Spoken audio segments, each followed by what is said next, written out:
science fiction on a screen so bright. Old classics and the new delights. The unapologetic geek will lead the way, with facts and fun to fill your day. Discussing every detail, every frame, from the eerie to the loud and the same.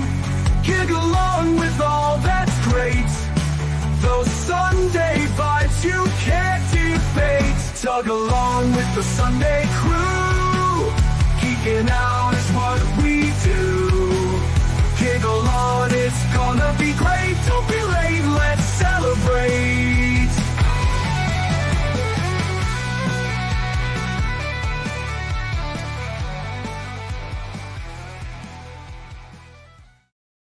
What's that you got there, Dan? Oh, I was reading this back cover on this book by this guy named E. McGill. It's called Paradox. And there was something on here that really stuck in my mind I couldn't quite grasp. It's about this guy named Cal Matthews, right? And he's this astronaut traveling the frozen surface of a distant moon. And then it says he's in search of his lost wife. And I just can't grasp that. Why would anybody go in search of a lost wife?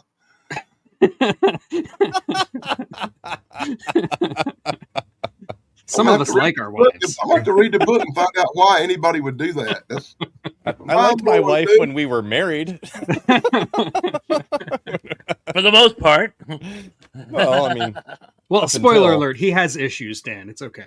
I had a wife like that, and I went in search of her, too.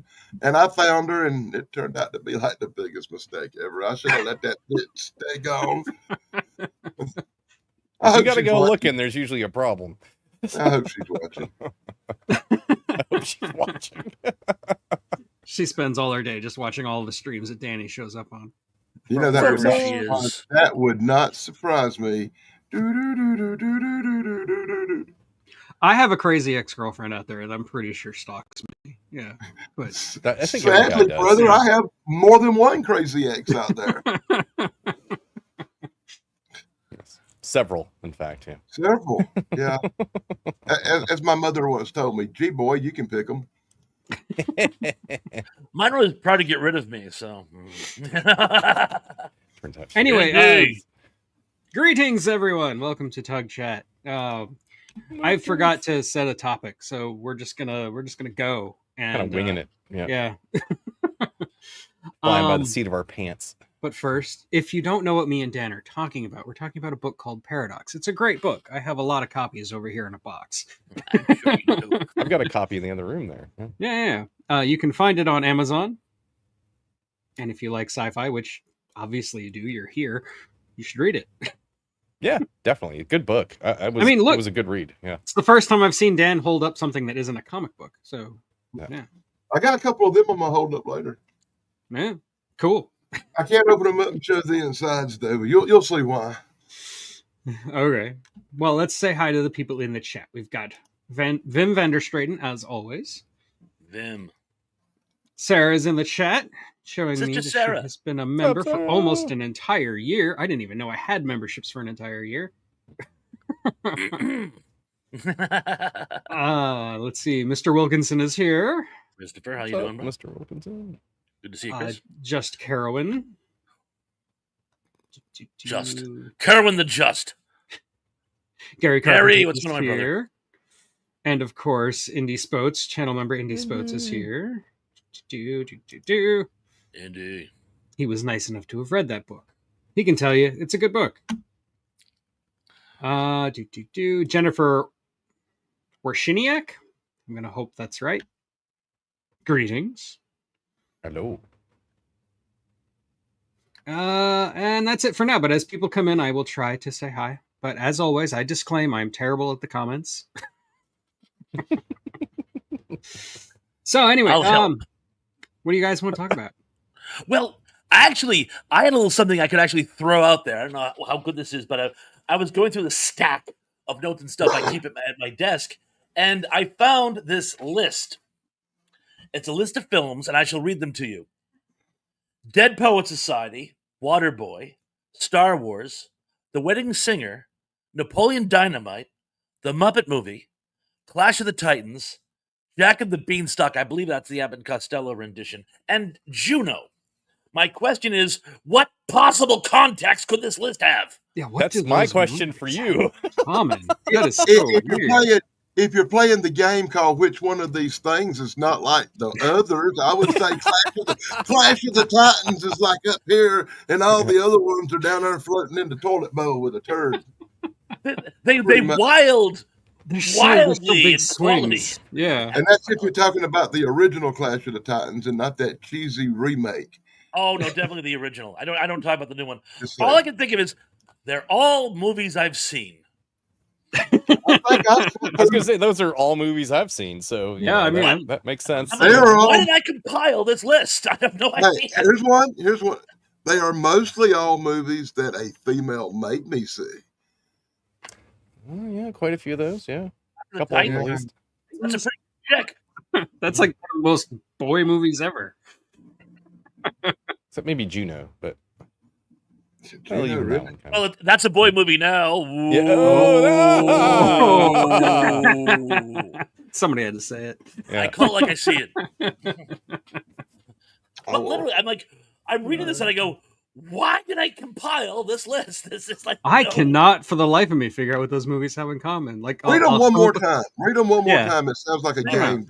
I'll read them Somebody- slowly too, so we can like Yeah. actually. First, Hey, let's hi- all hold up a thumbs up or a thumbs down on whether we actually think the movie was worth a crap. Okay. Dead I- Poet Society, love Dead Poets Society. One of my Good favorite stuff. movies. Good movie. Waterboy, I liked It's it. all right. Star Wars, Never heard of it. The Wedding Singer, It's all right. Napoleon Dynamite. Oh, It had its moments. It did. It did. It had its moments. Yeah. I had to watch it high because that was the only way I could get through it. I can see that. I can see That speaks volumes. Yeah, The exactly. Muppet Movie, Yeah. Yeah. Yeah. Yeah. Clash of the Titans '81, 81. Yeah. Of course. Yes. That's the only one there is really. Jack and the Beanstalk 1944, who played in that? Abbott and Costello. Oh, well, yeah. I mean, I've seen it, but I don't remember it. It's been way too There's long. also same back here, in there. yeah. There's another Jack and the Beanstalk movie that's not Abbott and Costello. That's not too cool.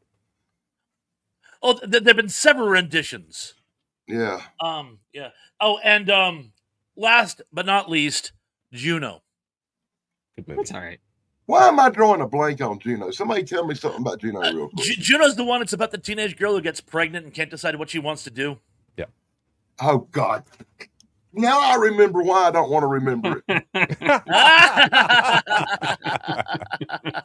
There's certain movies, my brain says I'm gonna do everything I can, never think about that piece of crap again. The dad in that movie was like, just like what every dad should be, you know. Yes. He was great. Very, And very, I very like him. supportive. And, I like Yeah. him in everything. He was even amazing in Oz, although not a nice character in Oz. But he is an amazing actor. He I'm really speaking is. more to the character than the But the actor. character's though the good, too, actor was yes. very, Well, of very course. good. I don't know. I'm Yeah. still trying to Yeah. figure out why I listened to 98 minutes of that girl going. Blah, blah, blah, blah, blah, blah, blah. But yeah. So I'm gonna put Dan down for an undecided on whether Juno was good or not. I don't think Juno was too good. I particularly remember it being a pregnant, whiny lady that just wouldn't shut up, giving her opinions about stuff she really didn't know nothing about. That's what I remember. Well, But That's again, a realistic teenage girl. You know? yeah, it's Exactly. realistic. she was a realistic teenage girl. Yes. Oh God! Now I remember it because I Yeah, seen the movie. you did a bing. I seen the movie with a realistic teenage girl that just thought it was so great, and I was like, "This movie sucks. Why am I here?" The irony, police called. You're wanted for questioning.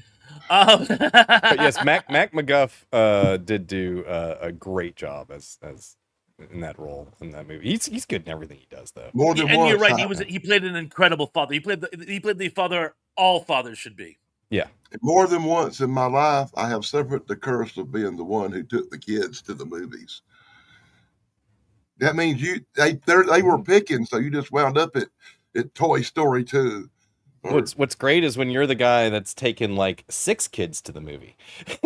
6, you getting off What's light, buddy. Even better is when you're taking a whole Girl Scout troop to the movie. Ah. That was a lot of fun. Caligula was probably not the choice you should have made. Taking the Cub Scouts There's to the probably movie some was jokes right there I shouldn't make on this stream, but if you join Oh. me on another stream Thursday night, I'll make all the jokes about that you could possibly imagine. It takes a real man to be a Girl Scout leader, is all I gotta say. All kidding aside, how many stories are there about grandparents or Mhm. family members taking kids to see A Boy and His Dog because they're basing it solely on the title? Yeah. They're oops. Lost you for a second there. Once you've seen the Yeah. opening scene, it's like the damage is done. When I was in middle school, I was on a field trip, and the place we were supposed to go was like a museum or something, and it was closed, and they didn't realize that. So we went like across the street to the movie theater, and they just got us all tickets to Raising Arizona, thinking that was kids friendly. That was my introduction to the Coen Brothers. It's a very good film. I loved it. I didn't know what everybody else was upset about. I don't know if my parents just thought it was funny or they got some kind of sadistic kick out of it.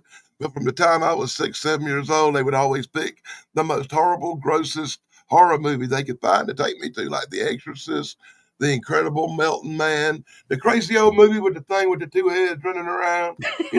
Which one? It's like just, 4 of them. just whatever crazy movie was out, I was going to wind up seeing it. I'm pretty sure he's talking about the thing with 2 heads, which Probably, but there were a couple of them. oh yeah, there's a remember the couple one of with- movies. With Rosie Greer is probably the one you're talking about. I remember the midnight showing of the Texas Chainsaw movie, Texas Chainsaw Massacre at the drive-in. I remember my mom and dad arguing with the guy saying, "Nah, he's way older than he looks. He's got that midget stuff. He's little, but he's older." To get me in so I could watch this horrible movie. You're Gary Coleman. That's what she was telling them. I was like, "Oh, really?" I was like, Okay. 9. I'm like, Trivia 9. question, and then to give the panel a second. What early 50s sci-fi movie is actually the template for The Incredible Melting Man?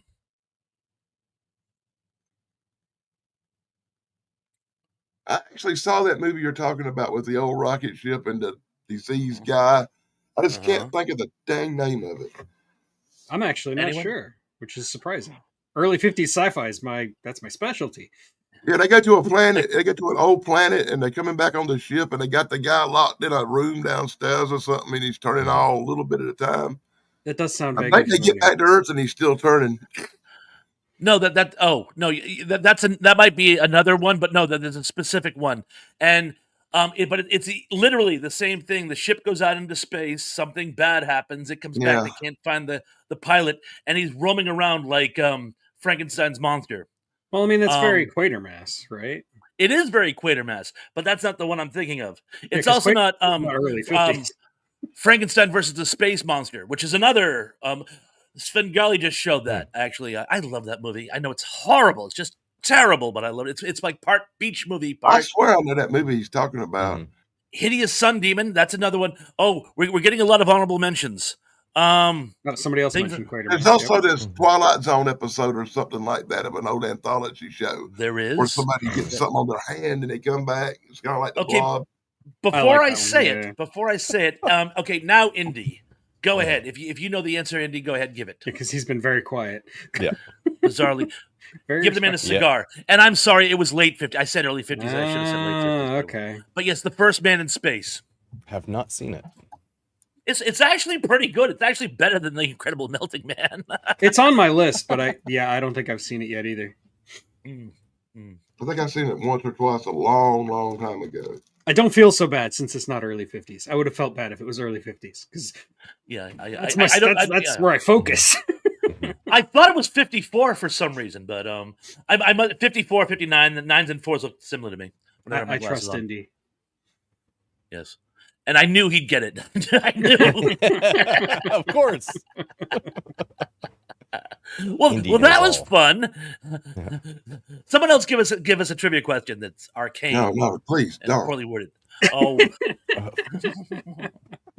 I recently mentioned the hideous sun demon in a video I made because I did a video on the brain that wouldn't die, and I think I mentioned the hideous sun demon in there for some reason. I don't even remember why.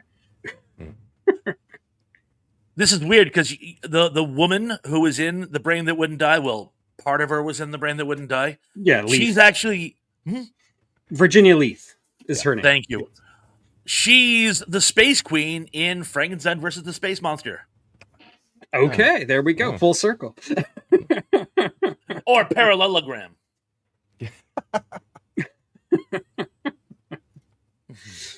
Sure, that's not a rhombus or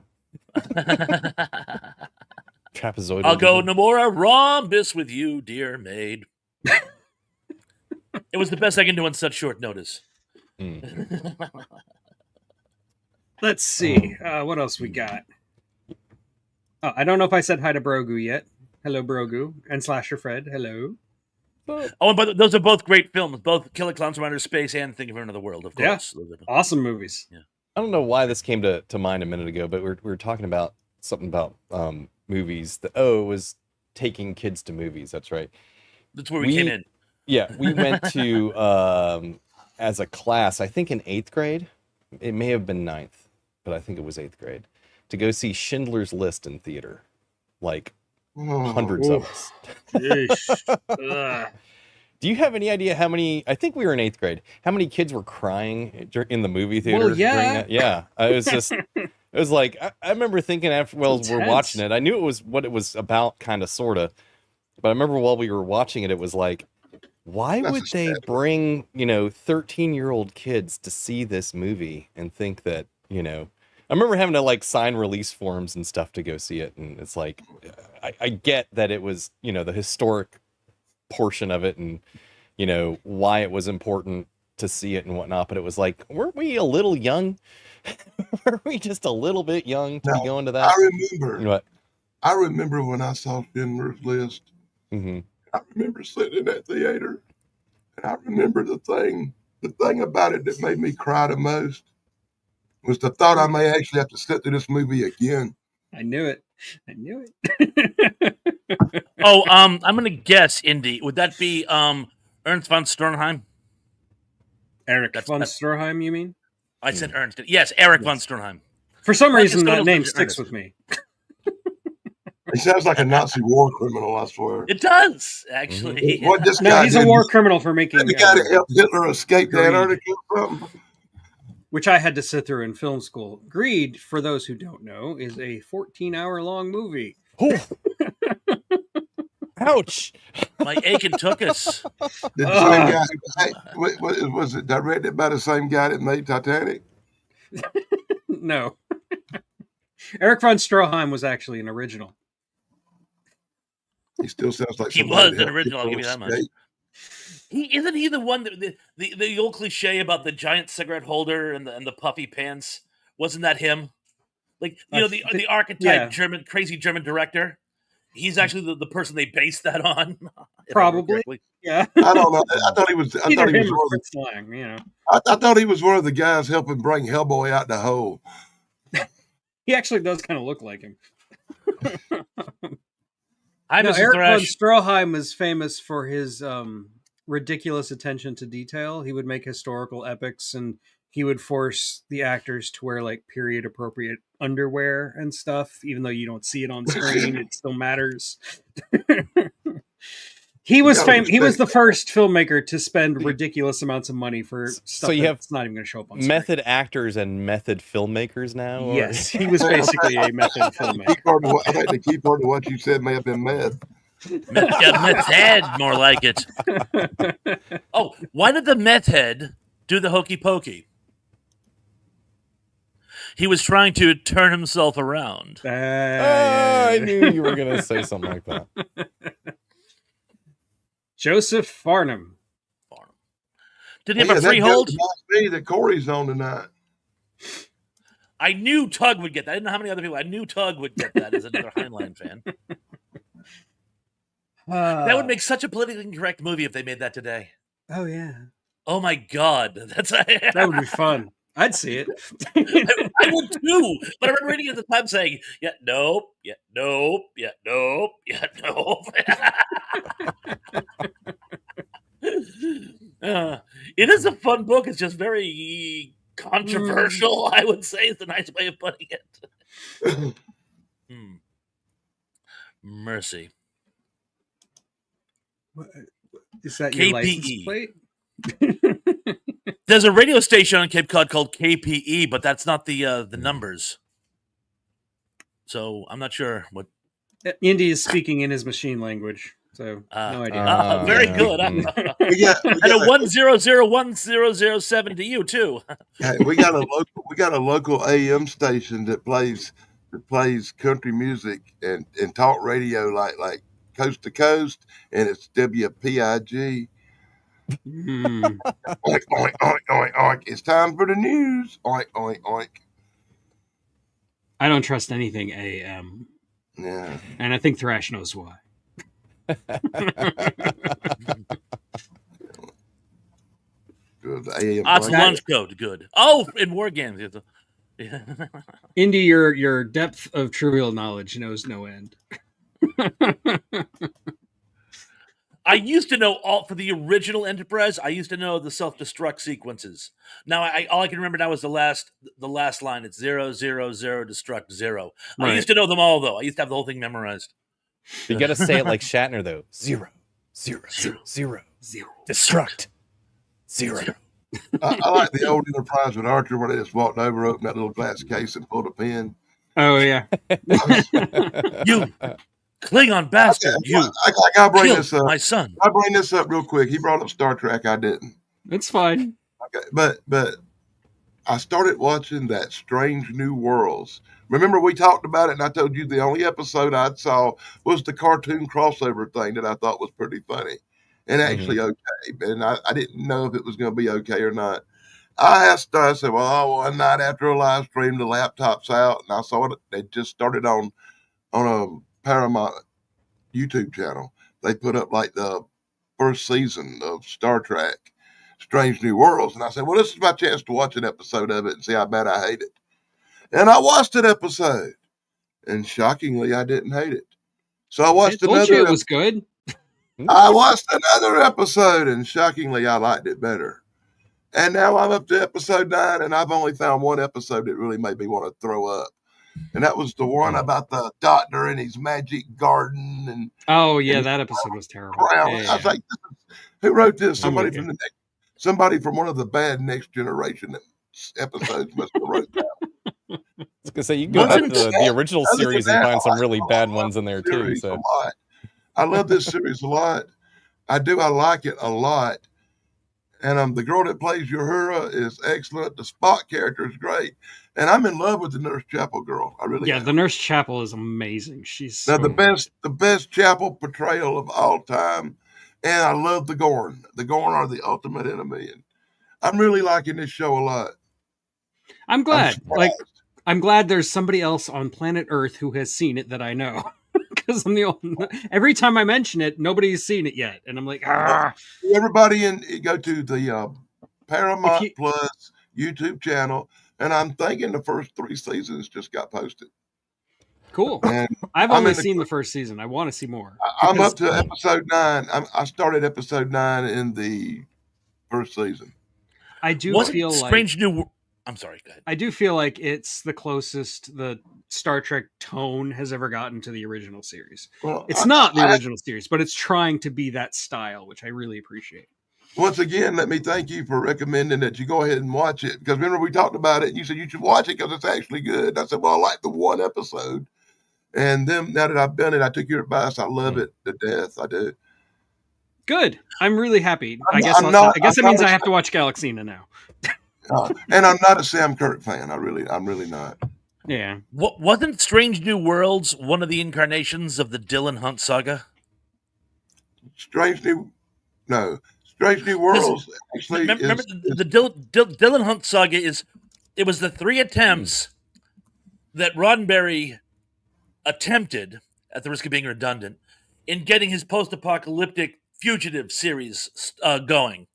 The first one was Genesis 2, I seen that. and the other one was Planet Earth. But I thought the third one was called Strange New Worlds. I don't know what the third one was called, but Hmm. Strange New Worlds was the book series that Roddenberry had out when Star Trek was out to explain the pre-Enterprise history with Pike, and they're pulling these episodes pretty much from the original book series, as far as I know. Oh. You know, I was just thinking the other day.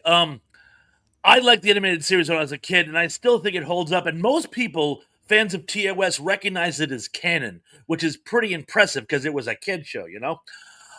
But one thing they never exploited in any of the Next Generation and afterwards franchise was, remember the feline sapiens in the animated, they had a name like the Caithars or something like that. Okay, the Yeah. cartoon. Yeah, I remember them. Yeah. Mhm. In the and Because- the Federation fought a war with them, and it was implied that they ate their POWs.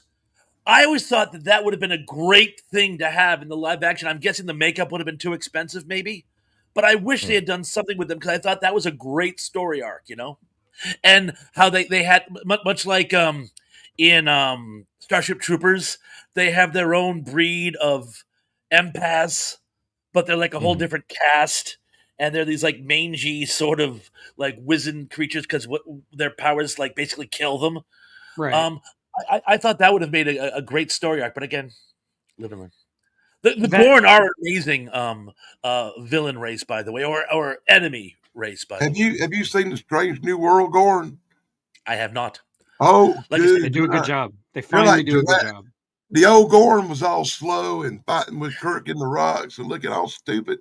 These new Gorn are like from Jurassic Park, man. They will eat your ass up. They're horrible, man. I love them. They're just demons. And they look so much better than the really crappy Yeah. CG Gorn there was in Enterprise. that This thing was not good. Yeah. But in Strange New Worlds, they do a good job with the Gorn. I agree. I will have to check this out. I can't believe I haven't. I will have to check it out. Yeah, now that you can watch it, and in everybody, Enterprise. once again, it's Yeah, free I on YouTube. I'm watching it free on YouTube. I think of all the like new Trek stuff that's going on right now, it's probably the best. I've never seen Lower Decks. I know a lot Way of people better really than like Lower anything Decks, I've but seen. I think Oh, I'll it's go as significantly far- better than Discovery. And they I'll were in go Lower for it. Decks. Apparently, I never saw Lower Decks, but apparently they were in Lower Decks. No, I'll go as far as to say this is probably a little bit better than the first season of Next Generation, and Well, that's maybe not hard. definitely a little bit better than the first season of Enterprise. no, I agree. Yeah, Yeah, I'm with you. and then mainly that's because they killed Tasha Yar off. Don't got to worry about nothing happening to Nurse Chapel. By the way, I think she's safe. You just We can't can get over like that, her. can you? No, he can't. Honestly, the first season of Next Generation, there's really only one episode I even like, and that's the one with the conspiracy bugs that go into like the back of the neck and infiltrate Starfleet Yeah. Command and all that. I love. You didn't like That's the pilot good, with yeah. Q?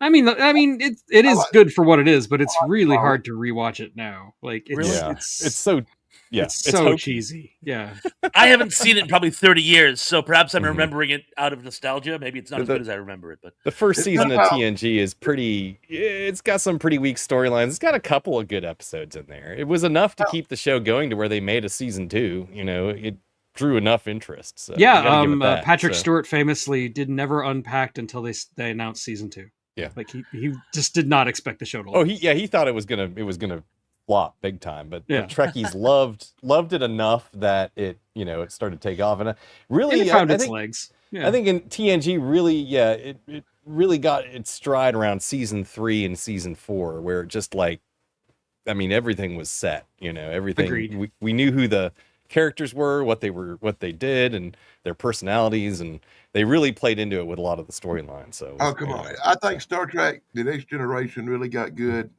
when they got relaxed, and you could really tell the cast was relaxed. When Riker grew the beard. The beard, yes. I think it was Riker season without his 3, beard wasn't is it? bad. Yeah. Yeah, I'm Anything pretty sure that was with season beard 3. is a little stiff. Anything after the beard's a little laid back and better. Season I 2 lo- did have some good episodes. So it had like the introduction of the Borg. It had It's better than the first 7 seasons of Measure of a TNG. Man, which is that episode where Data's on trial for his humanity, and I mean, it's got some good stuff in there. And I like Dr. Pulaski. I know everybody likes to hate on her, but I like her. But once She again, had her. She reminded me of like a little bit of Bones, you know. Yeah, just, that's what they were going for, I think. Yeah. Yeah, female Bones. Once sassy. again, I'll make the statement I truly in my heart feel that Strange New Worlds is better first season than either one of them shows. No, I agree. It's great, man. I did not think I'd even like it. I really didn't. One thing I'm glad they improved on was the Ferengi. The first episode of the Ferengi was actually stupid. It was. Actually, They were dumb. I mean, I got to tell you, they weren't characters; they were caricatures. And then Honestly, something- sorry, I didn't mean to interrupt. Oh no, that was pretty much it. Just that, you know, what always made Star Trek great was, with some exceptions, but its villains were always very three-dimensional, and the Ferengi were just a joke in that first episode. Mm-hmm. Honestly, the Ferengi were never good in Next Generation. I don't think they were good until Deep Space Nine. Yeah, really yeah. fleshed them out. Okay, Yeah. Next I can see Generation, that. they were I can see that. Good at anything. Dan, never change. Freaky fan, you know, but Come on, you don't like Quark? definitely don't like Cork. I Don't like his goofy little nephew neither that joined Starfleet. And Rom. Oh no, his nephew, Nog. don't like the ones Yeah. that can't stand the episode where they crash in Roswell and make a mockery out of that. Making a mockery out of my favorite conspiracy theory. Yeah, exactly. Mercy. And yeah, Diana Mulder, who played Pulaski, wasn't she in the original series? Like, I think so. I Yeah. think she was. Yeah, Yes, she was. I can't remember who she was though. I have to look it up, or Indy can just tell us. Yeah, you just tell us. I'm trying to remember I'm trying to remember the character's name, but yes, she was. Yeah, what was she, that buffalo thing? No. No. If memory serves, and I Yeah. rush to say it before Indy can actually prove me right or wrong. Either way, if I remember correctly, it's the episode where the very advanced alien race, they only have 3 survivors, and they ask to borrow 3 human bodies so they can create artificial husks. I believe she's the female, Yeah, that might be it. Yeah, she but I was can't think of in- her name to save my life. I It's can not a see particularly it. good episode. It's Yeah. not. But on the good hand, 60 years ago, she was kind of hot.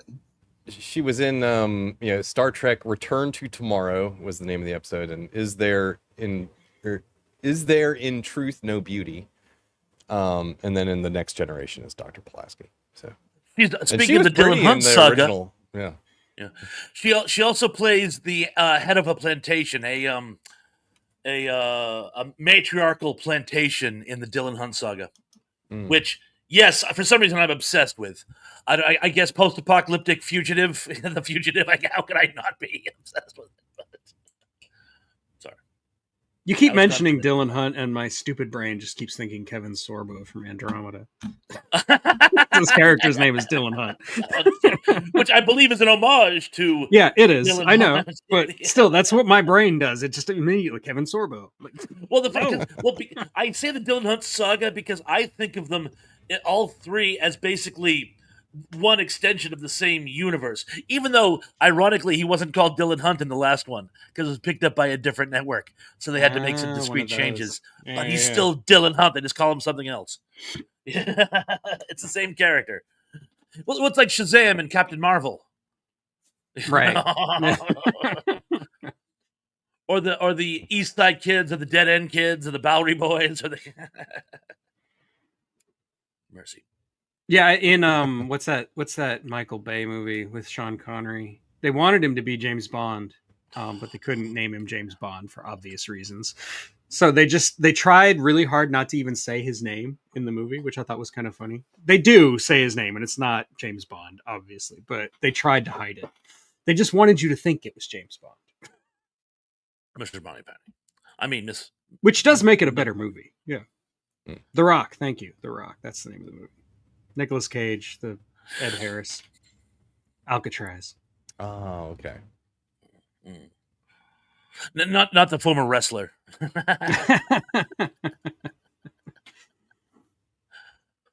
Who I'd like to see Will Smith slap that rock. see him get away with it. That would be fun. Mercy. I do like The Rock. I think it's a good movie. I mean, for a Michael Bay movie, it's still goofy Michael Bay, but. And the weird thing is, the odd thing is, for you Civil War fans out there, the plan is not that far fetched. There was a plan during the Civil War. A woman, her Confederate husband, was held in a prison. She was going to help him escape, and they were going to go to this island and set off rockets and destroy the city of Boston. I think that's what it's based on. Yeah. Well, that's what I'm saying. It's actually based on an actual plan. That's so far fetched. Yeah, someone else actually came up with it. It's actually. I just like that it's kind of an unapologetically dumb movie, but at the same time, you've got Ed Harris playing an actually really good villain, and like he's really well nuanced in what he's trying to do. And I don't know. I really dig well written villains, and I think he was a really well written villain. So that's all I'll say. Yeah, that's the great thing about Ed Harris is one of those actors who can actually play hero and villain with equal he's panache. Even an ambiguous hero or villain, like his character in The Stand. The Stand was his appearance that really. I mean, I had seen him for years. He was in The Right Stuff. He was in Creepshow. He was in, but this. I remember The Stand. I was like. So yeah, I thought he was great in that. Even in The Abyss, where he's supposed to be the unapologetic hero, he's still kind of a jackass. Ed Harris has been in a lot of really good movies to be just a mediocre actor doing his best. Who said he's mediocre? Ben did, I think. I mean, he hasn't hit the 20 million club like, I don't know, Scarlett Johansson, There's No Justice. But no offense to Scarlett Johansson. But let's face fact, I think Ed Harris is a better actor. Not a good actor. I'm just saying he's not no Bruce Willis, He's a mediocre actor who's done okay. Like poor old Madison guy that died recently, He's a great actor. He's Michael Madsen. Madsen. He's a great actor. I loved his movies. Everything he was in, I liked, but he's no Bruce Willis. He's mediocre, man. I have Michael Madsen trivia for tonight, but I got to tell you, there weren't a lot of gems, and I was even slimmer pickings with Julian McMahon. So I did 5 and 5. And I'm gonna have a little shtick for you folks tonight. By the way, I have a choice of 2 different trivias because I wasn't really thrilled with the Madsen McMahon trivia. I also have Beach Boys trivia in an homage to Brian Wilson, which I think is better. Yeah, okay. I think if the poor old boy wasn't in Reservoir Dogs, a lot of people wouldn't even know who he was. You see, I'd probably do better in the Madsen McMahon trivia, but I think I'd prefer the Beach Boy one. But I'll let my voice be heard tonight. Oh wait, I'm so sorry. No, I did the Beach Boy trivia last week. It's the choice of that or Dukes of Hazzard is the other selection. Dukes of Hazzard. Traditional, not the movie. The movie, no movie. You got trivia about TV show they won't show on TV or there's a movie. Yeah, there it is. Oh yeah, yeah, with Jessica Simpson. Oh right. And a movie that Jessica Simpson can't save. That's a bad movie. Well, speaking of Scarlett Johansson and Michael Bay, she was in The Island, and I recently learned that she actually wanted to do basically a topless scene in that movie, but Michael Bay said no. Why did Michael Bay say no? Scarlett Johansson, but whatever. Just saying. Anyway. I like that movie because Ewan McGregor plays 2 different roles, one of which has an American accent and one of which has his Scottish accent. Just love that. Anyway. I had totally forgotten that movie. I always think you were actually from Ghost World. Because I thought she stole the movie in Ghost World, but partly because Thora Birch was playing such a snot rag. I absolutely hated her character. She's the main character, and I'm like, I couldn't stand her. So I think I spent more time watching the Scarlett Johansson character, who was more sympathetic. Yeah, Ghost World was part of that whole what was that? My brain is not working. What was that show? It was like an MTV cartoon. It was on around the same time as Beavis and Butthead, where it was a snarky teenager girl. Daria. There was like that Daria trope lasted for a good like 20 years. Even Juno kind of feels like a Daria. Last Stand of Daria. Yeah. I'm glad that trope. Daria was a spinoff from Beavis and Butthead. They was a spinoff. That's right. Yeah. Diarrhea. Hey, it's diarrhea. Right. Diarrhea, cha-cha-cha. MTV was trying to reinvent itself as a sort of cutting edge animation showcase, and it was working for a while. You had the Max, you had a number of like some pretty advanced animation, but it just sort of, that's the problem with animation. When the novelty wears off, so does the entertainment. You have a few diehards like, well, but the audience evaporates. I was busy watching Eon Flux, so. Flux is great, and I don't know why the movie failed so terribly. I mean, like the movie, but it's not really the same thing. It's not really Eon Flux. It's more just a Charlize Theron sci-fi action movie. Yeah, running around in the sexy commando bit, which is awesome. Yeah. Which is fine. I mean, don't get me wrong. But, I liked the Eon Flux show, but I also really liked the old Liquid Television shorts that they had where she didn't speak. Yeah, where it started. Yeah, where it all started, because it was like these just little skits of the most weird things in the world. Just stupid little. It's like weird ways to die, and it would be like this quick 5-minute skit, but you'd be thinking about it for at least an hour. Yeah. I love that. And didn't she pretty much always die in them at the end? Yep, she died in every single one, which the movie kind of tried to make a plot point, which was a little goofy, but yeah. Well, and then the show would kind of, for me, flopped because she didn't die at the end of every episode. I know. What's the point? Yeah, it's like, They kind of borrow the premise, in my opinion. Although it's never said specifically, it's like a Michael 17 type situation where every time one gets killed, they just clone another one. So it's like they managed to manufacture Eon. But the big thing though is there's that love-hate relationship with her and Trevor Bannister. Travis. Trevor. Was it Trevor? Trevor. All I can think of is Trevor Bannister, but I think he was a long distance runner in 1950s England, but Trevor's something or other. But that's the sort of love-hate relationship with him. Trevor Goodchild. Thank you. Yeah. But you don't get that in the movie either. Not really. That's not really. He's a character, but he's not that much of a character. He's I think the weakest part of the movie is him, because he's just like a generic sci-fi villain. Like he's not really that interesting as a character. Whereas Trevor Goodchild in the cartoon, in the anime, was actually very interesting. And he was drawn like a Rob Liefeld character, but he was interesting as a character. Exactly. But yeah, there's one short they do where it's like one series of commando raids after another. And what happens is each raid, when it prevails, it gets wiped out by the second wave and then the third wave. Right. And it goes through and then it starts up all over again. Yeah. And I'm like, what a wonderful anti-war bit, So yeah, I mean, but there was some really, really cool stuff in there. Yeah. Indy, how dare you bring up Ultraviolet? I mean, compared to Ultraviolet, Eon Flux is Citizen Kane, okay? Ultraviolet is one of the worst movies I've ever seen. The bad guys in that movie wear armor made of glass. Literally, armor made of glass. I've not seen it. I have never seen Ultraviolet. It's Milla Jovovich early CG vomit movie. It's so bad. It makes the Resident Evil movies look good, Well, if it's so bad, Milla Jovovich can't save it. That's pretty damn bad. Pretty bad. Maybe I have seen it. Yeah, I have seen it. And let's put it this way. I have completely forgotten what that movie was about. That's how bad it was. I have forgotten because they're so bad, I try to forget them. Yeah. I've been gone many years without thinking about that movie until Indy brought it up. Thanks, Indy. Thanks, Indy. Thanks a lot, Indy.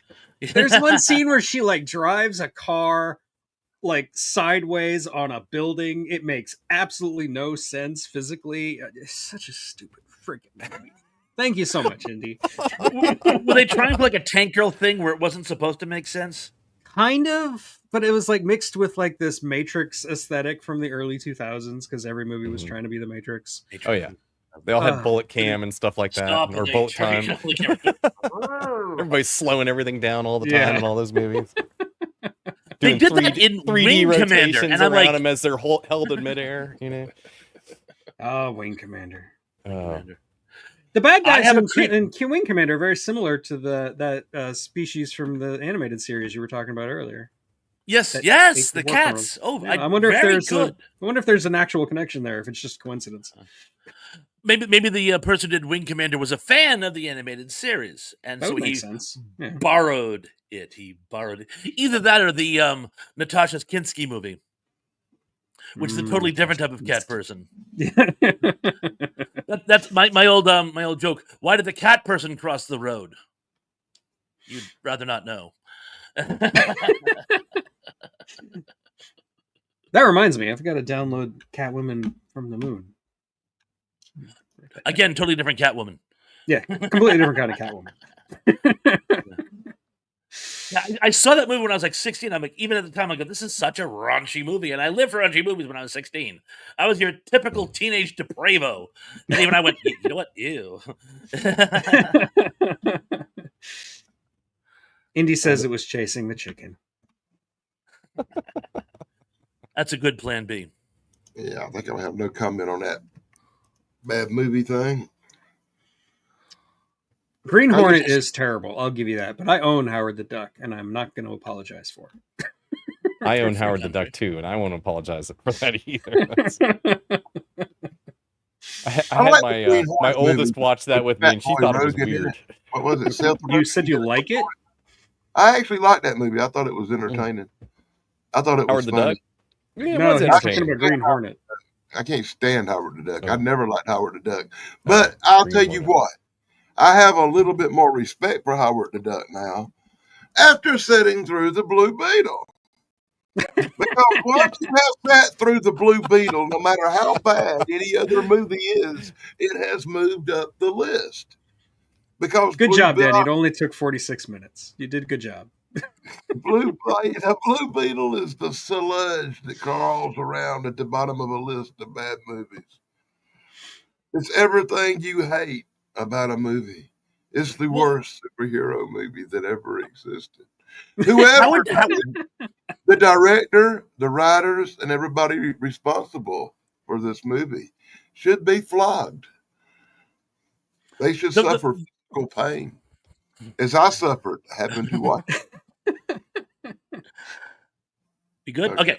The problem with Howard the Duck is it fell into the same problem that the Mutant Turtles movies did. And that is, you take a comic book movie with fans who adore the comic book, but they're not the ones who actually make the movie. It's a bunch of Hollywood profiteers who just want to make money off the concept. So the movie is being made by people who don't fully appreciate the comic, and you alienate the one group of people who wanted to see the movie in the first place.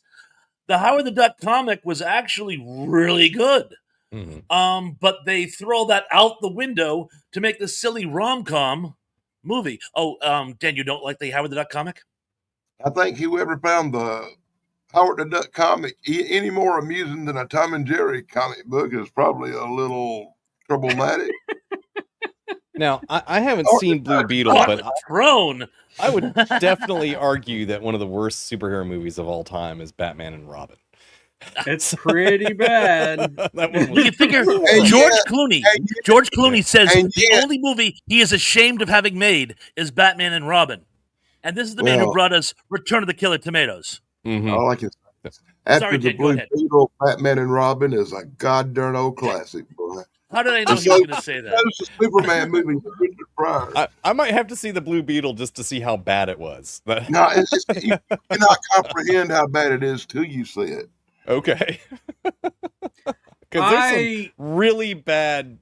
It's really bad, bad but I'm not superhero going to movies out say there. it's the worst comic book movie ever made. Not when movies like Catwoman exist. Yeah. The third Teenage Mutant Ninja Turtles movie. Yeah, I mean, how about a rendition Spawn of was Batman? pretty bad too. If you ever read the comic books and then watched the movie, it was like, yeah, oh my god, what'd they do to him? Anyway. How about a rendition of Batman where instead of Catwoman, it's the girl from Cat People? Oh. Thrash's mind works in mysterious ways. And that's just based on what I say out loud. Yes, George Steve. Reeves. Hello, Steve. Good to see you. Oh, I remember that movie now, Cat People. Yeah, that was a long time ago. About 40 years ago. Yeah, she and Malcolm McDowell. Yeah. It's a great movie, but it's depraved. There's actually It's an old black and white version of Cat People from back in the which day. is almost as depraved. They had to really sand it down. It's all done through innuendo. In the 1981 movie, it's actually they come around and say what's going on. In the one from the I want to say 40s, it's all done through innuendo because you got the Hays Code had really so you couldn't say things like incest. I don't think I can say that now, actually. They try to keep that darn cat bloodline all nice and pure like them old Egyptians did back in the day. Ooh. And Tug, forgive me if that gave you a strike of some kind. I'm sure I'll be fine. I don't think the algorithm has an opinion one way either on either side, but either way. They let all them boys up there in Kentucky make videos. I'm sure he'll be fine. I don't worry too much about my live streams. It's fine. I don't monetize them or anything, and they tend to. Well, you can't say Judas option. We all know what I mean when I say Judas option. If that live stream from last night still up, we're all good. Yeah. What happened last night, Danny? Oh, that was you guys weird. had a live stream last night. The Baby B's stream last night. It was. I labeled this one pure chaos, but really last night was pure chaos. It was insanity. Like being in the Twilight Zone, kind of. Like Danny was the voice of reason last night. That should tell you something. I had diabetic issues. That's probably why. Like BBB tried to bring a new person onto the panel, and let's just say he didn't get a very warm welcome. Jiminy Christmas! This poor new guy showed up on a panel. And holy crap! What the problem was is nobody was warned there was a new guy coming. Nobody was ready for it. And we're talking about pet peeves and things that make us ill anyway. And everybody kind of had a chip on their shoulder because they were venting about it. And the new guy showed up and half the panel treated him like chum. And they were the sharks and they started trying to eat. He made a quick exit. Yeah, he was ready to go. I'm out of here. Oh, wow. He'll probably never come back. Probably deleted his account. I was disappointed because usually it's my job to offend the new people. Yeah, you were being nice. I know. I told you I had diabetic issues. And that's good, Indy, because Madam Web is also it's Catwoman level bad. Yeah, it's real bad. Yeah, Catwoman was pretty bad. How come you keep saying Catwoman's that bad? I've seen a lot worse than Catwoman movies. Like what, Dan? Like what? What's worse than Catwoman? The Blue Beetle, apparently.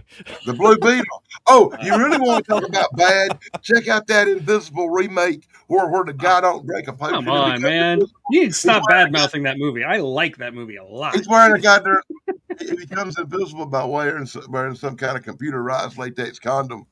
Which I thought was clever, but apparently you think is blasphemy. It's horrible. It's the stupidest... I can't say that, but it's stupid. It's the stupidest movie you could possibly imagine. It's not The Invisible Man. They could have called it anything else but The Invisible Man, and I'd have been okay. It's like that big lizard movie they call Godzilla with Matthew Broderick. If you'd have called it The Beast of 20,000 Fathoms, I would have been fine with it, but you called it Godzilla. It's the same thing, but it's different. Like calling this movie The Invisible Man's not right. You could have called it The Camouflaged Man. You could have called it The Cloaked Man. You could have called I was going to say the Cloaked Man sounds like would have been a good name, but yeah. Have you guys noticed that we have like a handful, a clutch of specific movies that are our go-to to bash on? Oh, absolutely, yes. Steve, Dan is a good guy. He's just wrong a lot. Speaking of movies that we bring up a lot and bash on, coming this week, Tuesday, I'll be doing a comic book review where an old foe shows up, Tug. Yeah. Okay. You're being stalked by Duran Duran. Because I found an issue, a #1 Barbarella. Nice. That's excellent. Even though it's a Dynamite comic, which means I'm gonna have to do a little censoring when I make the video. You can start, let me see if I can find a sample. Okay, you get a little sample. See, most of it might be considered a little bit raunchy. But it's Barbarella. I know. That's the I whole gotta be point real of careful. Barbarella. You got to be real careful when you make raunchy cartoon videos on YouTube. Yeah, that's true. Vampirella's naked ass has done got me astray. And That's yet what Barbarella was invented by a Frenchman, so And it was a cartoon. it was. It was was a pornographic in France, wasn't it? Like actually absolutely pornographic. Yeah. yes. I remember a while ago I wanted to do Cobalt 60 and do like a compare and contrast of Wizards, and I couldn't because there's a lot of nudity in Cobalt 60, and I'm like, you know, Von Boudet was something of a, you know. Yeah, I've I only just had. want to really quick. I just want to thank you, Steve. I appreciate that. I don't do it for the money, but if I did, I would have quit long ago. As a hobby, it's good that it gives me at least a little bit of money. Most hobbies take away all your money, so Yeah. that's the way I look at it. It's definition of a hobby is something that costs you money. Yeah, And interest is free. So but I do appreciate that. Thank you, Steve. I love hearing that. YouTube's my hobby, but it don't really cost me a lot of money to do it. Yeah, I buy a bunch of used DVDs and a couple of books here and there. That's like the most I spend on my YouTube channel. I make more than that. I went to the comic book shop and traded a figure somebody sent me that I didn't really want. And I traded it for 10 comic books to do reviews on. And I didn't cost nothing. So I got 10 new comic books to go through. I got remember I did we did that, y'all were talking about that Labyrinth. That Yeah. and what other one? Hold on, the Dark Crystal. Y'all were talking about the Labyrinth and Dark Crystal, right? yeah. So Sarah's birthday come up. I knew she was a big fan. So I sent her my copies of the Labyrinth and Dark Crystal #1s. Oh, Very cool. Nice. And I'll be damned, I found some new series. The same time I went this and I found a Jim Henson's Labyrinth #1. Oh. Oh, very cool. All the cool original Jim Henson art. It's his version of the comic book. It was actually drawn by Jim Henson. And I've Neat. never seen that before. And I'm I gonna like the probably little chibi. What's her name? artwork really some kind of weird artwork he done. It's more like storyboards than it is. Well, yeah, I mean that's what he did. Yeah. Yeah. Well, it's more like a storyboard style art than it is comic book panels. but But I Jennifer thought kind of that looks like was- Annabelle. I thought Jennifer that was Connelly, thank you. so very unique. I'd never seen nothing like it. You got to admit, it's worth doing a review just for that cool cover. Yeah, I agree. That is really neat. And then She looks I like turned Annabelle. around and found the #1 Thinking of new American Mickey's Alice Dark first. But Crystal, the new Dark Crystal series. cool. Oh. It's called Beneath the Dark Crystal. and it's carrying on the journey from the Dark Crystal in comic book form. Very That should cool. be exciting. Makes me want to cry. But I thought that was really cool that I'd actually gave them away and then found 2 new #1s of the same thing I just gave away. That is awesome. That is cool. It's like Very karma synchronistic. repaying you. Where'd Yeah. you find the new ones? And I went to the Planet World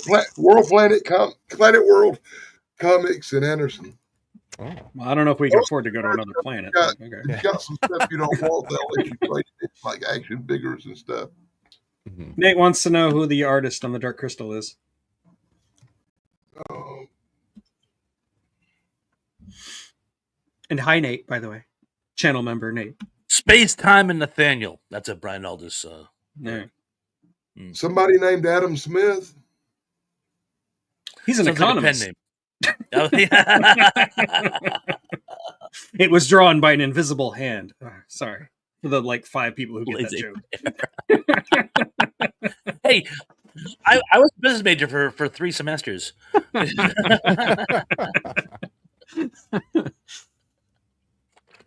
God, I hated it. Ugh. Well, continued prayers for your husband. Seriously, Tracy. But nice to see you. Thank you. Zdrownia. Nate says thanks. I think the real fun would be the Jim Henson comic because it's actually one of his storyboard pens. I had no idea that Jim Henson like made that. That's really cool. Yeah, I like that's it. pretty cool. I'd never seen it before neither. Weird. I'd seen ads for the Barbarella comic books, but I'd never seen one. Right. And I just happened to be going through a bin of discontinued books that they had in the back, and I was like, "Oh, look at this! How much you want for it?" And I said, "Well, I'm trading that stuff. Let's throw that in there." It kind of worked. Gary out would like to know Barbarella or Galaxina. What's your preference? I'm guessing. Currently, I guess it'd be Barbarella because I think she's still around. But back in the day, it would have been Galaxina, no doubt. Before 1980. Dan, maybe you could have some insight on this. I was actually, believe it or not, of all people, I was talking with Mrs. Thrash about that. But it's a phenomenon that I've been noticing really for decades, and I don't know if you guys notice this in your area. Comic book stores never really last. Like, they come and they go. Every now and then you see one that goes on for a while. But in recent years, it's gone from bad to worse. Like, even like your giants, they're just evaporating. And a lot of people say it's because the comic industry, which has been on the back foot for 30 years now, is like really drying up because people go into other forms of entertainment. But I always thought it's because it had more to do with the fact that comic book shops all suffer from one problem. To get people to come in, they have to have cool stuff that would pique your interest. Mm-hmm. So they have to spend vast quantities of capital to like put like crazy crap on the wall and stuff. And then people don't buy it. Yeah. So it's like you're doing the worst thing you possibly do it in the industry. You're inflating your inventory. Yeah. So is that what's killing off the comic book stores? Is it the drop off in business? Dan, in your opinion, why are the comic book stores going away? I have to think that the people who run the comic books around here must be geniuses compared to the rest of the world. Because if they talk about comic book shops closing in other states, ours are booming. I go to the same comic book called Planet Comics. I've been going to, I guess, 40 years. And the one in Greenville called Richards, it was there when I was a kid too. The old guy running it remembers me when I was 9 and my grandpa brought me up there. That's a riot. Mr. K still has comics, and there's been a bookshop in Greenville since before I was born. My mom used to shop there. She took me there the first time when I was 5. When she was buying her novels, she would buy me comic books. And I remember sitting over in their lounge area looking through comic books while my mom shopped for books. It's been there forever. But what the comic books shops do here that I think most of them don't really do is they sponsor the game thing, the gamers. Because when I go in there to shop for comic books on a Friday night or a Saturday night, there'll be 40 people sitting in the back playing Dungeons and Dragons. Right, they'll have the tables and everything, yeah. Or that other little card game, whatever Magic it is. the Gathering. Magic the Gathering. Oh my God. They'll have all these Magic the Gathering people in there. And then certain days there'll be a comic book author in there and there'll be a line out the door. Then they'll have some comic book guy in there signing something. There'll be even more of a line. And there's always some side something going on that keeps the shop jamming, man. No, I was going to say the same thing because there's a few comic book shops around here that are still around, but I think they make more money because they do the gaming stuff. Mm-hmm. They have the big tables and all that stuff. I went to the comic book shop, with my brother-in-law. Had a couple of action figures I wanted to trade in because I did not want them. Not a fan of the stuff I won in a contest, actually. Mm-hmm. I said, well, I'm just going to trade it. So I went up there and I traded it. But while I was there, there's a big screen TV and a massive crowd of people. I think that's technically illegal. It is. Yeah, it is. But well, it's only illegal. Market substitution and all that. It's only illegal if you're charging people to watch it. That's true. That is public true. Actually, I believe it is any public viewing. Yeah, it doesn't have to be. It doesn't have to be for profit. That's not true. Yeah, it's not technically, if you had like 20 people over to your house, that would be illegal. They would never enforce it, but technically it is. They could if they wanted to. Yeah. Have you also noticed that like a lot of the bookstores are doing the same thing that you were saying that the comic book stores are doing, where they're investing in a lot of junk or whatever, gaming and all gaming the action figures, swag that YouTubers tend to put in the background. Yeah. Yeah, exactly. So I think bookstores are partly cutting into what comic Okay, wait a stores minute. used to do. Yeah. Okay, So, the bar the chicken and wings bar across the street and the sports bar down the street all had the same thing, the same wrestling on their TV. Maybe they got some kind of public show special or something where you can order it that way because it was on everywhere. As I understand it, and people who know more than me can correct me if I'm wrong, but as I understand it, a couple of years ago, there was a shift in the comics industry where they stopped making more money on the physical and they started making more money on the digital. And so they, like, the big comic book companies have been putting more money into their digital library and less about the actual physical publishing. I could be wrong. That's just sort of what I know by osmosis. I don't know if it's actually true or not, but that's just what I think is true. So I've also noticed that like as an example, the younger generation, when my daughter wants to go get some sort of a comic, like she's into like manga, not the comic books, but the graphic novels, or whatever you want to call them. Gotcha. Which are just don't get on the internet and call manga comic books, please. Graphic novel. Graphic novels. Graphic Yeah.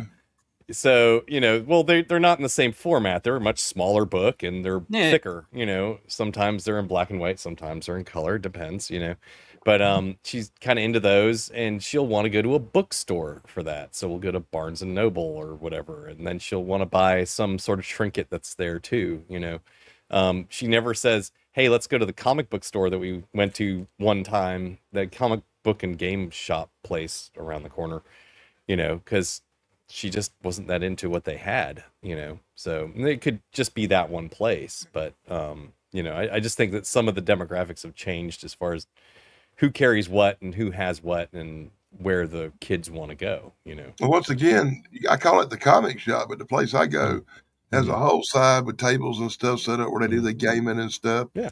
Has a whole side of comic books, and it has an incredible amount of action figures and toys and posters. The gaming has been a big part. The gaming has been a big part of a lot of those shops for years now. I remember back in the 90s walking into a couple different places that did, like, I was into baseball cards, or really basketball cards, but anyway, and football cards. But there's places that do sports cards, comics, and gaming. Or at least there used to be. But that was a big part back then. Was like a lot of the comic shops also had their gaming portion to them, and they did the gaming on Friday nights, Saturday nights, so on and so forth. And that's how they got people to come in more, and typically if you're there gaming, you might buy something while you're there too. So most of that goes on at the flea market with the cards and stuff. See, where I live, you got Greenville in one direction and Anderson in the other. Anderson has the world's biggest flea market, the Anderson County Jockey Lot, which is miles of flea market. And then Greenville has the Fairgrounds Flea Market, which is one of the other biggest flea markets in the South. So I can go to either place, and there's tons of card dealers and magazine dealers and collectible stuff. And the one at the Anderson Jockey Lot actually has a comic book store in the back of it. It probably has some of the oldest comic books you've ever seen in it. Oh, wow. Yeah. It's open every Saturday and Sunday. Indy. It's only open 2 days a week. Correct me if I'm wrong, but isn't it called a flea market because it's supposed to be small? Like, honest to God. Okay, I call it a flea market, but it's officially called the Anderson County Jockey Lot. Okay. Because it's miles and miles of people selling stuff. I mean, I get what you're saying. I'm just being pedantic because they don't call it a flea market. Well, we have a flea market here. The one in Greenville's huge, and it's called the Fairgrounds Flea Market, and it's like thousands of people out there. We have a flea market here that takes you at least 2 hours to walk. Now that's walking at a reasonable pace, not and stopping at booths, mind you, not just walking past everything like you're power walking. You're just kind of strolling through, looking at stuff. Take you 2 hours to get through there. So honestly, I always thought that the reason they called them flea markets was because back in the they started out as like these like big garage sales they would have in Yeah. rural areas where the people would like take their old crap and try to sell them off, make a few extra bucks after the harvest, right? And oftentimes these little kiosks or tables, if you will, would be set up in areas where they would normally have the animals. So you had to find, what's all these fleas here? Oh, well, it's a flea market. What do you want from me? Oh God! And it started out as a joke. I can see that. Oh, No, pretty that's sure how I it's always called that interpret because it. they're small. Anderson County jockey Flea lot I was market is a talking about. direct translation of the French phrase "marché aux puces," which literally means "market of fleas." Oh God! But the one I was telling you about, the jockey lot, That dude. doesn't answer It would anything. take 2 No. hours. It would take It 2 raises hours. more questions than that. It would take 2 hours just to walk through the inside. Oh, it's because people would Out. sell secondhand items sold at such markets, particularly furniture, which might be infested with fleas. So you would catch fleas. At Yes, the you flea would get market. fleas So at the Thrash flea is more market. correct than me. Yes, I was on the right track, but you weren't You going to were. get them from the venue itself. It was from Yeah. the item. from the item that you got. Yeah, because you're Yeah, buying yes. old furniture with like cushions on them full of fleas from whatever, and yeah. Anyway, Yeah, Indy's right. Just blame the French. yeah, it's the French's fault. Yeah, it's always the Surrender, French. monkeys. Pretty sure that's where fleas come from anyway. And I am French, so I can get away with saying that. And I rush to say it before I get canceled. Monsieur Dan, mon gamin habite Québec. Pardon, mes français is. I said my grandmother was from Quebec. Ah, nice. Quebecois. Yeah. Good enough. That's another no word. But I am Canadian, so I can get from French Canadian part, so I can get away with it.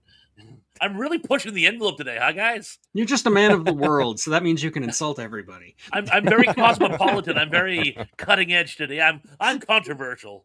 That's what avant-garde is. Yeah. Avant-garde. Damn French Canadians.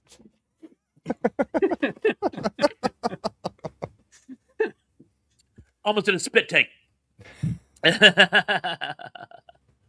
Mercy. No, merci. Merci. Merci.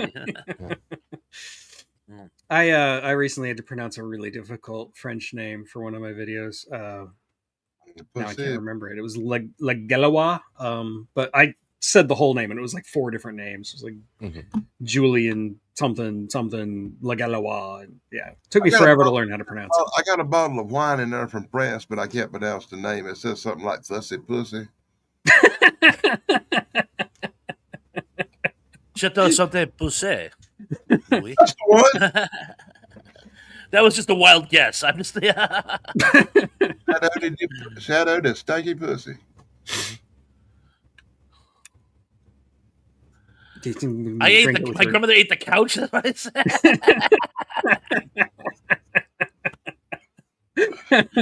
Rough translation. Oh my god. Oh, it's like in Venture Brothers. He means to say "Sinc semper tyrannis," but he goes "Semper Fi Tyrannus Rex." What you actually said was "Always faithful, terrible lizard." Yes, that is what he actually. Greetings, Michael de Casimo. Good to see you. Michael de Casimo. Yeah, I don't claim to be able to speak French. I don't claim to be able to pronounce French. I just try sometimes. What was really I funny? used to drive my old chef. I used to drive him crazy A little better. because I would speak to him in Spanish, Yeah. and my Spanish pronunciation is dreadful. What was really funny for me was when I moved down here from Canada, and I had been taking French my entire life up there, which I suck at French. So I can't even remember most vocabulary or grammar anymore. But I did have a good French accent when I spoke in French, because that was a big part of learning French, was to speak with the proper accent. And moved down here, and my French teacher, because I took French in 9th and 10th grade, spoke French with a Southern accent. And I was constantly just like, oh my God. I'd correct her. I'd be like, no, that's not how you say that. You say it like this, because that's when I was still, Honestly, being pedantic like that probably Yeah. made you more French than ever. We didn't really learn French. We learned more German than we did French. Yeah, I learned German personally. Yeah, we wanted to learn Yeah. what the winners spoke, and And really, the only two words you need to know in French is "I surrender."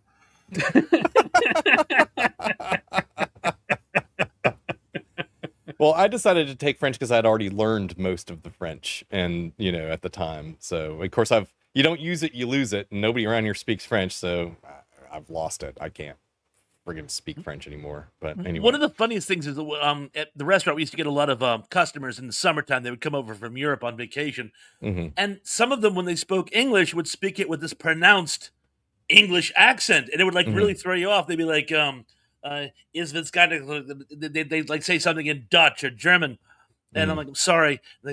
I'm sorry, my boy. I do forget that Americans don't speak Dutch. What I want, and I'm like, "You're not English, are you?" And they would laugh. They go, "No," but like their teachers would have come from England. Yep. So when they spoke English, it was with the English accent. It was actually adorable, to be honest with you. Funny is I used to have a roommate years ago, and his girlfriend was from southern France. I can't remember exactly where. Toulon. I want to say she was from Corsica or something like that. Anyway, that's an island. That's way south. Yeah. French island. Yeah. I want to say her family's from Corsica, but when I would speak French to her, she'd always say, "You speak French in a Canadian accent." Which is an insult in France. Canadian French. And then she'd be like, "Wow, that word is not used in regular," and then there'd be like slang words that are used in Canadian French that aren't used in regular, high French or whatever. And she'd be like, that's a word that's specific to the colonies kind of thing. And I'd be like, what are you talking about? They do. They love to put that out. That's a French word, but we don't say that. And it's like, duh. Spend some time down around Baton Rouge, Louisiana, with them Cajun people speaking that. That's totally different. That's Cajun. They speak back up in them swamps. Then you will be tripping. You know what I'm talking about? That's Canadian French mixed with Creole and everything else that's in there. Yeah, it's not even its own. It's a different language. It's its own language, man. I'm telling you. Yeah. You can't talk to them people. I don't know what's going on out there. Yeah. I lived up in there. I lived up in them swamps for 4 or 5 months down there looking for a Bigfoot in the swamp. I hung out with if you can't handle the heat and humidity of South Carolina, how could you manage the bayou? I went in December. Okay. That's when there's no mosquitoes and no bugs. You don't get eaten by alligators because most stuff froze over. And Vim, just think about like different variations between states in America. It's not even like there's so many different variations on English. Yeah, and every language is like that. Every language has to be like that. Regional differences, that happens. Oh, by the way, Tracy, I have to ask, your husband, does he play Axis and Allies? And if he does, has he seen the new Axis and Allies? I don't know if you guys are familiar with Axis and Allies. It's a World War II strategy game. It's like Risk if it was set up just for World War II. And I played it for years when I was much, much younger. And I heard somewhere through, I guess it's like a whole, because it's very formula. Like after you played it 3 or 4 times, the Allies always won. It was. There's a new version with the new rules and stuff that's supposed to be more like. And now I keep it. What? I expected Hans to break off and saying that's a good way to bring us. That's a good way to bring us into today's sponsor, which is Milton Bradley. Whatever you were talking about, this seemed like the way to go into today's sponsor. Like, okay, yeah. Have you heard about Axis and Allies? World of Tanks. Yeah, I see what you're saying, but I've never actually played the new version, and I'm dying to check it out. The problem is I don't hang out with any gamers anymore, so I have no one to play with. So I used to run a nightly or a weekly. Yeah, that's my problem. I ain't got nobody to play with no more. Yeah. I used to love playing Risk, but that game takes forever. It's a long game. Oh my god! It could take weeks depending on how you go or how you play it. Well, as long as somebody doesn't like immediately capture Australia, yeah, you're fine. Yeah. So Tug, you read a game night or something? I used to. I don't do it anymore because I moved. But when I lived in Maryland, I ran a weekly Risk night, and it kept growing and growing to the point where we had like 30 people and 5 different boards and all that stuff. We did that when I was young, a weekly thing, but it was like a Dungeons and Dragons thing. It wasn't really Risk, Yeah, I never actually did the Dungeons and Dragons thing, which people always find surprising. I was the right age. Everybody I knew was doing it. I wasn't. I just wasn't into it. I wanted to make the stories myself. I didn't want to rely on dice. Math should not figure it into your storytelling. I was dating the dungeon master's sister, and she loved it, so I was going to beat her being the wizard no matter what happened. It was magic. Yeah, Tracy. We used to try to find ways of like leveling the field. Like we would give the Axis special weapons, or let Japan go first, or we would try to do like all kinds of things to like, because once you really get a feel for the game, it's like the Allies just always win. There's like 2 or 3 things that if they do them, they win, and if you don't do them, they won't. So you would have to actually do them, otherwise you would be throwing the game. So the first year I played Dungeons and Dragons, I become a really big expert at rolling up new characters because I was constantly getting my dumb ass killed. Chance is math. I took statistics and I didn't like it. Did I tell you guys this is crazy? I kept some of my old college books from when I was in college years ago. And I had a book on statistics that I had actually loaned a friend of mine, and I wanted it back because there were some great notes and stuff in it, and he lost it. And anyway, never thought anything of it. But I was recently in a used bookstore, and I found the exact same copy. What are the odds? Hmm. What are the odds? Yeah, statistics. It took me a minute. But yeah, it was a dad. Yes, it was a dad joke. I'm sorry. I'm slapping my knee. Don't apologize for dad jokes. Come on, that's like your shtick. That's half the fun is apologizing. That's how I found you.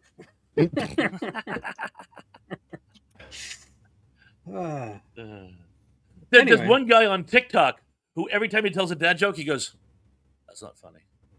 And that's the funniest part is every joke he tells you, that's not funny. Like, why are you laughing at this? And it's like, you're the one who told the joke. But it's hysterical. What are you looking at, Dan? You're looking at Linda Carter. Gotcha. It's a book of autographed pictures of stars. It's got like cast pictures of autographs. Oh, cool. Andy Griffith. I was looking for somebody real quick. I'm not sure what book it's in. I've got a lot of them. I'm going to do videos about these really soon.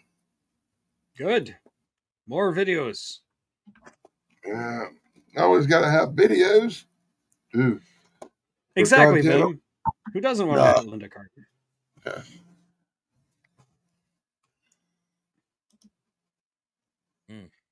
Anyway, we are approaching the hour and a half mark. I think I'm going to call it.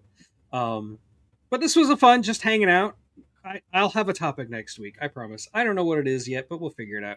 I have been talking to Chance about doing a Superman stream where we talk about the new Superman, but I have to see it first. Yeah. That's the problem. And judging by how the internet is reacting, apparently if I have an opinion, it'll be like having an opinion on the Israeli-Palestinian conflict. And half the internet's going to hate me no matter what my opinion is. You're going to be wrong no matter what. Exactly. So I got to brace myself. I'll come right out and say, because I don't care what nobody says about me or thinks, but I really think this movie would be a slap bomb, hit the dirt, piece of crap if the dog wasn't in it. Because I know kids who wouldn't seen it and all they could talk about was the stupid dog. I'm just saying. This was very mild chaos, Carolyn. On my channel, this is what passes for chaos. On other channels, it gets way worse. You want to say chaos, like you said? Check in last night's show. And really, last night's stream. Sheesh. Yeah, you got to do chaos at night after people have had a few drinks. Exactly, and that's what happened last night. Yeah. While we're still on, can I shamelessly plug my show tonight? Yeah, I was about to lead into that. So yeah, go ahead. Thank you. I'm going to go on at 7 tonight, and it's going to be Miscellaneous Michigosh, much like today. There will be trivia, but it's going to be bring your own topic. And please, please, please, everyone welcome. You guys are all welcome. You folks in the chat, people who aren't here, everyone's welcome. Please come by tonight at 7-ish. Shout it from the mountaintops. Go tell it on the mountain. And I do have a video dropping in about half an hour on Demolition Man. So you Which one? Watch that. The movie Demolition Man, the one from Weren't there 1990. two movies called Demolition Man? Not that I'm Yeah. aware of. I thought there were two. There are. I thought thought they it was were. two. Did they Not redo it's it? news to me. I might be confusing another movie, but I thought they the were one two. that There's was a Wesley Snipes, song called obviously. Demolition Man, but Yes. I thought there were two Demolition Man movies, but Not that I'm obviously you're aware talking about the one with Wesley Snipes because that's the most known one. So yeah, that's what I'm talking about. Yeah. Yeah. And I Oh, also dude. recently was on a podcast with Nate talking about Demolition Man. So, Oh. they tie together. Different That would be the Oh universes. Boy, a Time Travel How many- podcast. Hmm. What is going on with Dan? Apparently, there's only one Demolition Dan's Man been from taken by 1990. Cthulhu. The old ones have come for Dan. I was Ah. about to Bound say to happen that. sooner or later. Thank you, No, Carolyn. no, Yeah, that, it's just right here at the end of the stream. All of a sudden, something flew over, and my reception went crazy. yeah, your reception is still going crazy. Looks fine to me now. It's all right. You're a little Max Headroomy, but not too Yep. bad. That's because I'm holding it in my hands for reception issues, man. Well, whatever. I mean, we're about to close it out anyway. So, see you Oh, all what's on happening now? Thrash's stream. I don't No, know. what's up, what- You're being abducted, clearly. Bigfoot funneling. See you guys tonight. Yeah. Peace. See you tonight. Now I went Lex Luthor. Say your thing, Danny. Say happy trails. Happy trails, everybody. Be sure to like, subscribe, ring that stupid. Thank you and good night.